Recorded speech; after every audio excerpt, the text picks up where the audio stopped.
Welcome back to another episode of If I Die Tomorrow. I'm so glad you joined me today.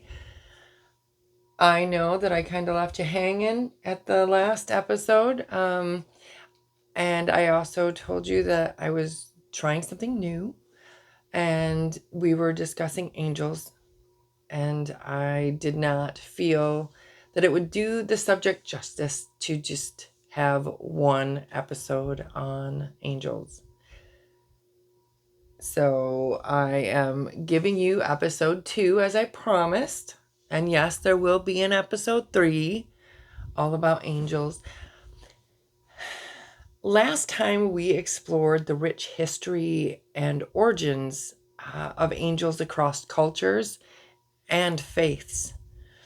Today we're turning our attention inward. How do we, in our modern lives, truly connect with these celestial beings? And what does it mean to nurture that connection once it's made? If I die tomorrow, as our question, as our ever evolving learning topic, when we discuss connecting with angels, I believe by connecting with angels and acknowledging them, it can deepen our present life experience. I'm also hoping that the last episode, our first conversation about angels, raised your curiosity, made you want to ask your own questions, do your own research, and see how they could possibly fit into your life once you acknowledge them. As we go through the connection, I want to give a special thanks to my aunt, who has been cheering me on through this, as well as some of my friends and my family, and I appreciate them so much, as well as some of the comments that I get. And I want to address one of them. I have had someone discussing doing a live. I am not opposed to the idea of doing a live. However, I would like to see if there's enough interest for me to do a live, and if this live would be covering actually one of the subjects that I would talk about during my podcast, or if it would be more of a Q&A. So if you guys could drop me your opinions, leaving the comments, I am absolutely open to all of them. And I just wanted to put that out there. Now back to my aunt. My aunt is very special. And she does a lot of things. And she also speaks to her angels. And one of the things that she wanted me to acknowledge is that when you are trying to find out the name of your angel,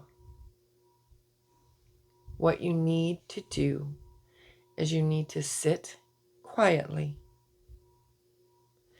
and ask, what is the name of my angel? Or what is my angel's name? However you would like to phrase that question, that is what you need to ask. And the first name that pops into your head is your angel's name. Don't try to change it because you don't like that name. That is your angel's name. Acknowledge it. Accept it and be grateful that it came to you. If it doesn't come to you at first, relax. Take a few deep breaths.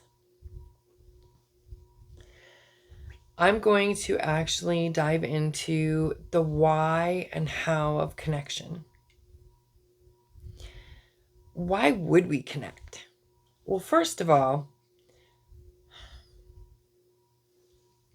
by getting our angel's name, we acknowledge them as a whole being, not just a thought out in the ether or in the universe. And you know, as a person, that you like to be acknowledged by your name. It feels more personal. It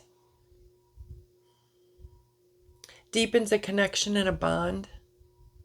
Because you're not just, hey, you, thanks a lot. Hey, by the way, can you?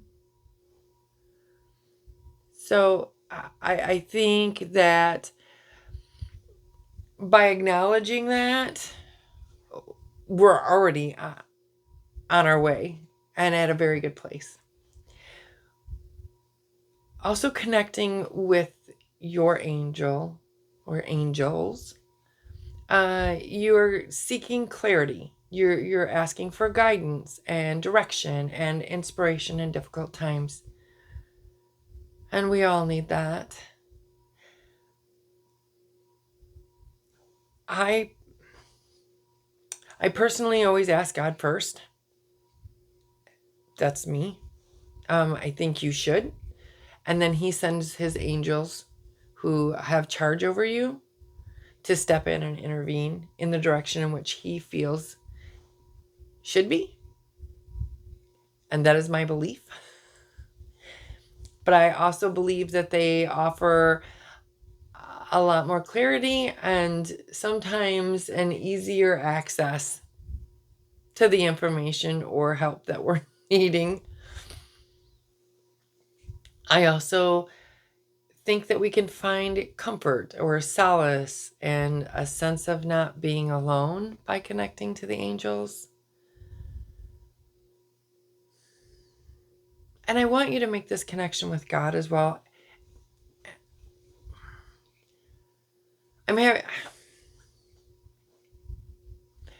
I'm going to be discussing God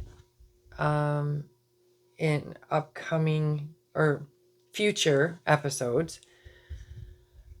I just don't want to take away from him while I'm explaining angels as well. Angels are very important. They're beautiful. They're amazing. And as I said before, I really think a lot of them shake their head at all of us for the lives that we live or the trouble we get ourselves into and ask them to get us out of. Because let's be honest, we really do put our foot into a lot of things. I try to be really careful about that because no matter how many times I wash my feet and they're clean, I still don't like the taste of them. Just personal preference to try and be more humble and watch what I say because I could be wrong. Most times I am wrong, but I at least can admit that and acknowledge it. And I do ask the angels to help me out quite a bit because I have stepped into it or I've made a choice that really kind of stunk and now I need help getting out. I enjoy the feeling of knowing I am not alone. I've said it before. I'm really one of those kind of people that I can be alone and not be lonely. And I think it's because I have this connection. And I really want that for all of you as well. We also often look at for angels for protection. As we discussed it in the roots and origins of angels and the history lessons that we learned, angels have protected us for millennia. They go before us. They send us out. They nudge us in a different direction and protect the steps that we take. And I think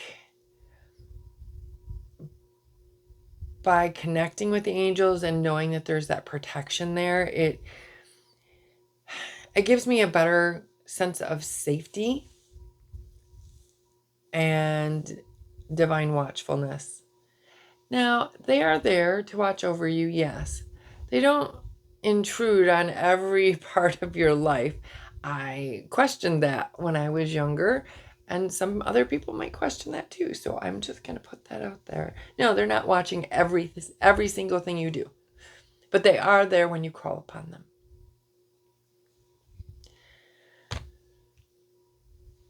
As I've told you, if you want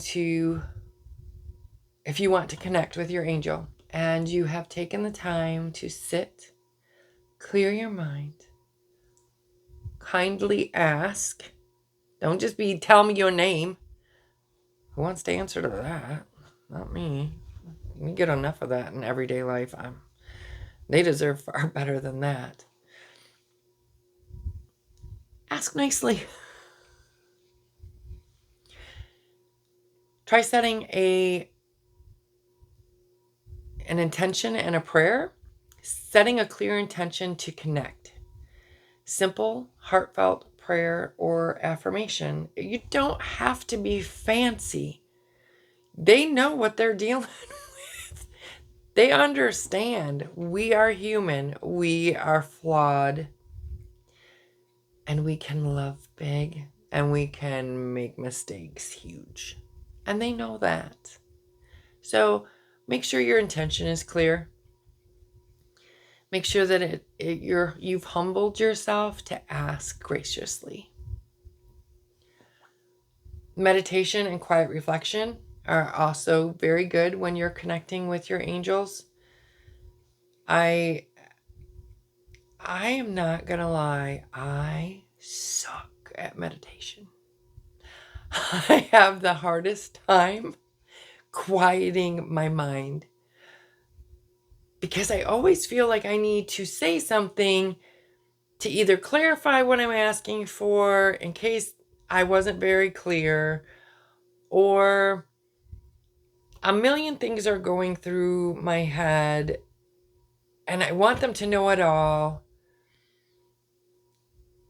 And I want them to understand that I am trying really hard to come at this graciously.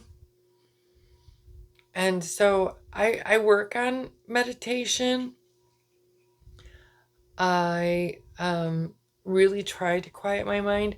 I have used some of the frequencies that you can find on like YouTube, or I know there's other places that you can find it. I'm at a loss for that right now because I just used the one that's on YouTube. Sorry. And I find that I have an easier time first thing in the morning or last thing before I close my eyes to go to sleep. These are just things that have helped me. Everybody is different. Everyone has personal preferences. Everyone can quiet their mind easier certain ways.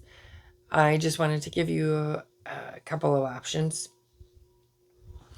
But when you meditate and you do your quiet reflection, you are actually creating space for you to listen. And sometimes you can use a guided meditation, which is helpful. And in this instance, well, actually, in every part of your life, when you are listening, you should be listening to hear and not to respond. And that is very important with this as well. I know you can do this. I know you can connect with your angel. I know you can find out their name or names. Sometimes there are more than one angel that is watching over you. And you should acknowledge that. And again, we are not worshiping angels, but we are acknowledging that they are a part of our life and that they do step in because God has asked us, or asked them to do that, to intercede. And we have asked them to intercede on our behalf to God as well. Once you start, or once you've made space, once you have received your angel's name and you have started to practice connecting with them through meditation, intention, prayer, you are going to start seeing signs and synchronicities. You'll start recognizing some of these signs: feathers, reoccurring numbers, unexpected coincidences, specific scents.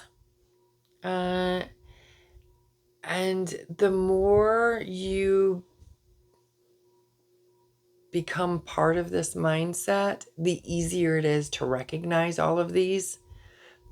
The easier it is to recognize, the calmer you will feel inside, and the easier it will be to hear. We have so much blah, blah, blah, and noise everywhere. So, and actually your body will thank you for the quiet so that you can focus on one thing and hear it. This could also help your intuition. Trusting your gut feelings, your inner whispers, and inspired thoughts as potential angelic communication. You know, as you're driving, it's don't turn there.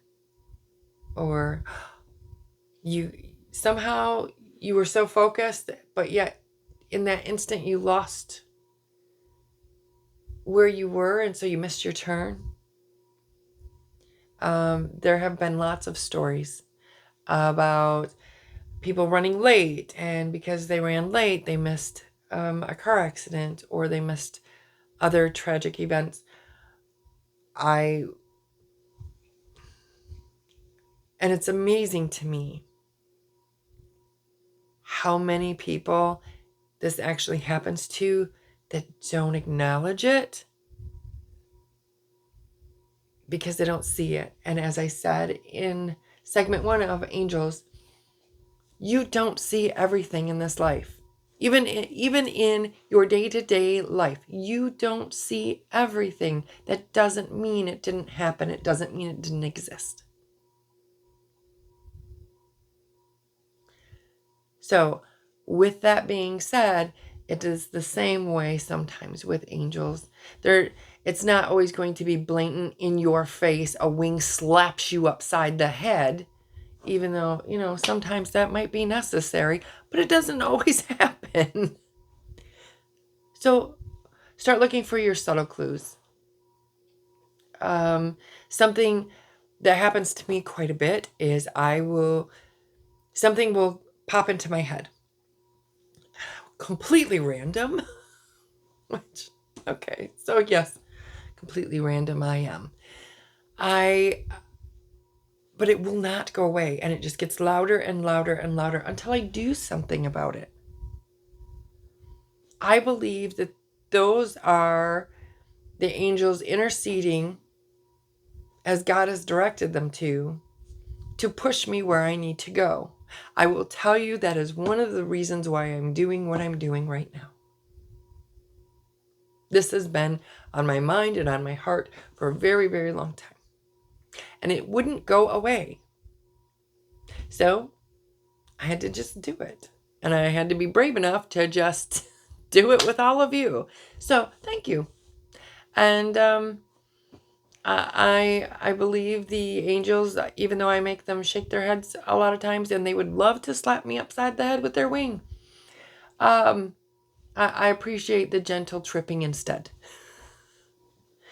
I also think by finding our connection, and see, I almost did this outside. I almost recorded this outside because once you make your connection, it is easier to see the beauty in nature. It's actually easier to see the beauty in everything. As I've told you before, it's a lesson or a saying that I have said to my children more times than they would like to admit to, but I let them know beauty is everywhere. Sometimes you just have to look harder for it. Once you connect spiritually, it's not so hard. You don't have to look so hard to find it. And I think that is beautiful. There are other people who connect through journaling. They're writing down their thoughts, their questions and insights, and then listening for a response. A very good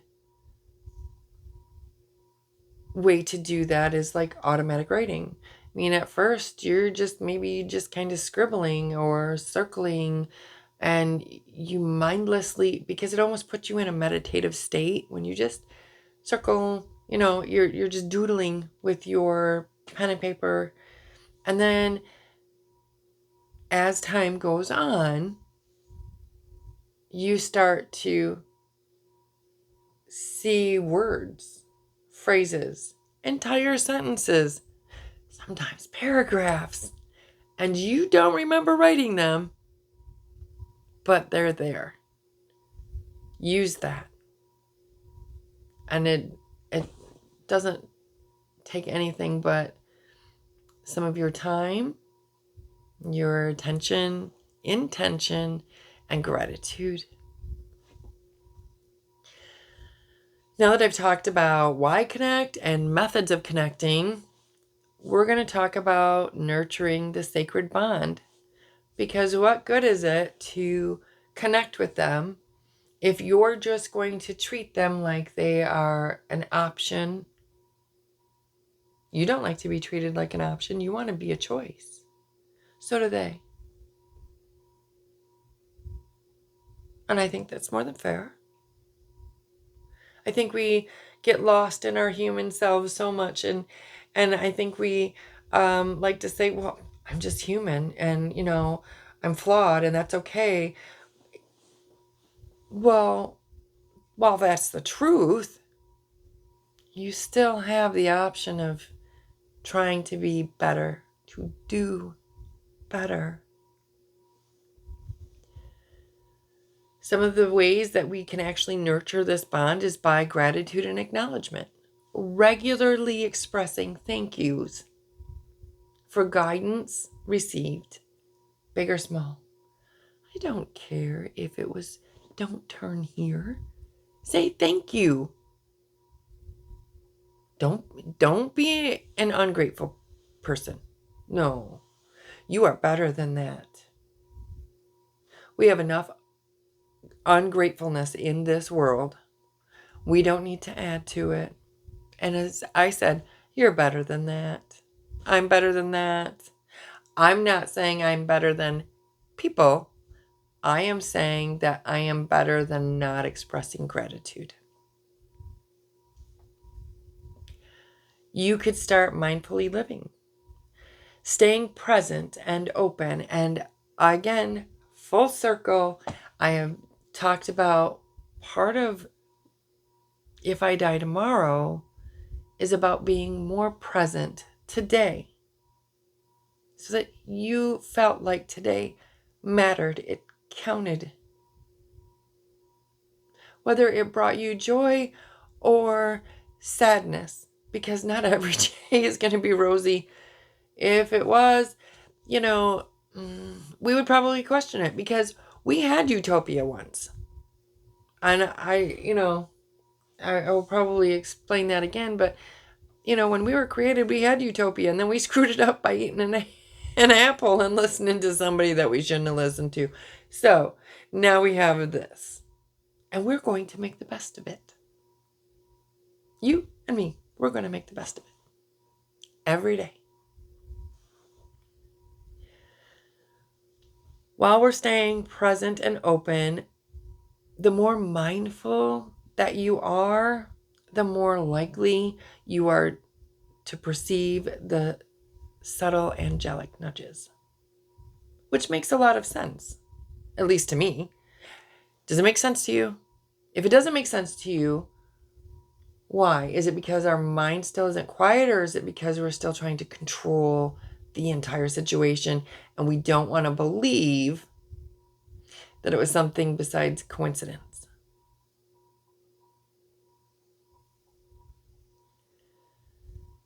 We're also going to want to start to continue to harbor and foster this connection that we've made. We need to have trust and action. We need acting on the guidance that you receive, even if it feels small or unconventional.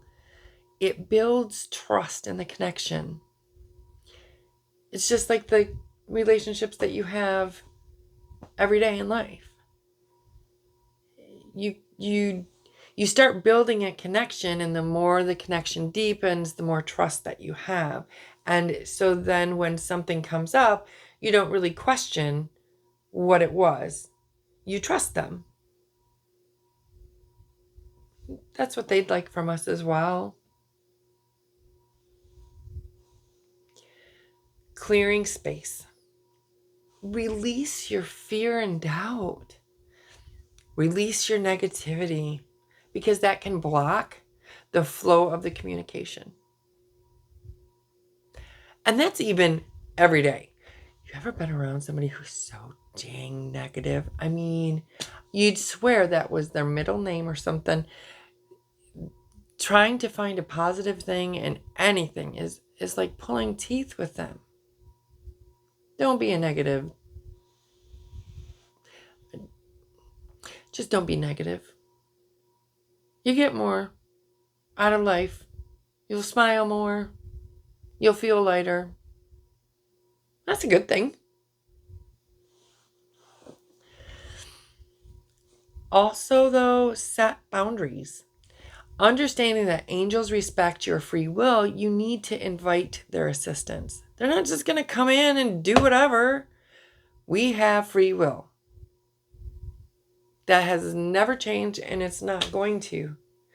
So if you are truly needing their assistance, truly wanting their assistance, you trust what they're going to tell you and how they're guiding you, and you're willing to take that leap and do as you're told, or as they're informing you to do or trying to get you to do, then ask them.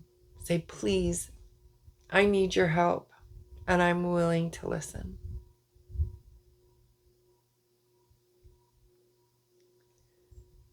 So in closing, connecting with angels is a journey, a beautiful journey of open-hearted awareness and trust.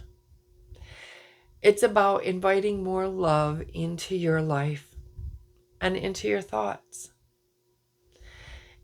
In our final part, so segment 3, part 3, episode 3, whatever you want to call it, we are going to bring everything together that we've discussed. The origins, the connections, and explore how this understanding of angels guides us towards a deeper understanding of the divine itself. I hope you join me next time for part 3 of Angels Living a Kinder Life on If I Die Tomorrow. Be kind. Be grateful. Stay humble.